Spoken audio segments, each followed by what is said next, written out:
G'day guys, it's Ralph Mayhew here from VideoProc Converter, and today I want to talk about how we convert an FLV file into an MP4 file. An FLV file is an Adobe Flash file. They're used a lot on the internet, and sometimes you might get sent one or find one that you want to translate into a better format that you can watch, and we've got the solution for you today. If you enjoy this, please subscribe and give us the like. But first of all, you want to go to our website, links in the description below. Head to the download link, download, install, fire up, and you'll come to this screen. Once it's open, simply click on video, drag your FLV file across, loads up quick smart.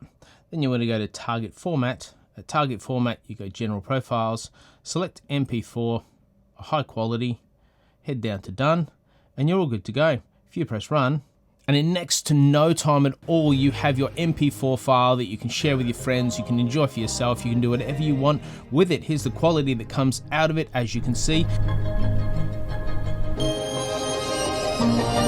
And I hope this has been helpful. We'd love to know the applications that you find this helpful for, or if there's any other questions we can answer, please head to the comments below, leave a comment there, give us a subscribe and a like, we'd really appreciate that, and we'll see you in the next video. Bye.